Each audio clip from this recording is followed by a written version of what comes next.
questo lavoro ha ottenuto il premio di giornalismo della Svizzera italiana, conferito dall'Associazione Ticinese dei Giornalisti nella categoria Online il 26 aprile 2017. Clicca www.rsi.ch/Atomo.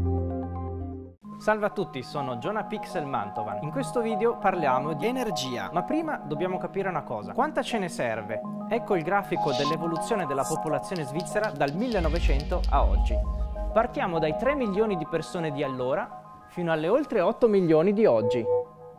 Queste colonne invece sono il tasso di crescita in percentuale. Ci sono due punti in cui si scende sotto lo zero. Qui nel 1918 a causa dell'influenza spagnola e qui negli anni 70 a causa della crisi petrolifera. Ora sovrapponiamo un altro grafico, il riepilogo storico della produzione di energia elettrica in Svizzera e la variazione finale del consumo per abitante, che mostra come negli ultimi anni abbia conosciuto anche importanti cali. In questa torta invece è mostrata la produzione di energia elettrica nel 2015. Un terzo proviene da centrali nucleari. In Svizzera ne abbiamo 5, ce ne sono 2 a Betznau e una a Mühlenberg, Gösgen e Leibstadt. Il governo, che dopo il disastro di Fukushima ha sancito l'abbandono del nucleare, ha già un piano per staccare la spina all'uso dell'atomo in maniera graduale, al termine del ciclo di vita delle centrali stesse. Ma il prossimo 27 novembre si voterà su un'iniziativa che chiede di accelerare i tempi, spegnendo questi 5 impianti tra il 2017 e il 2029. 3 già il prossimo anno, le 2 di Betznau e quella di Mühleberg. Quanto a Gösgen e Leibstadt dovrebbero essere spente rispettivamente nel 2024 e nel 2029. Il comitato che ha proposto questo oggetto mette in primo piano la sicurezza. Le centrali sono poste nel raggio di 50 km da 13 cantoni. Eccoli.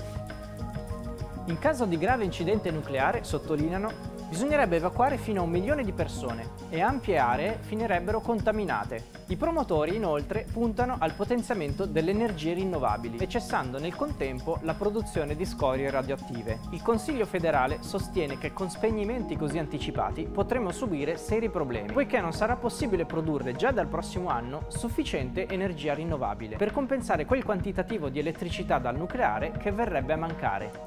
L'energia che manca sarebbe importata dall'estero e sarebbe prodotta per la maggior parte tramite centrali nucleari o a carbone. L'infrastruttura di oggi in Svizzera, dice il governo, non è pronta per questo carico. Dovrebbe così essere potenziata. Ma ciò, oltre a richiedere investimenti importanti, è anche difficile da realizzare in così poco tempo. Gli esercenti poi chiederebbero dei risarcimenti per la prematura disattivazione dei loro impianti.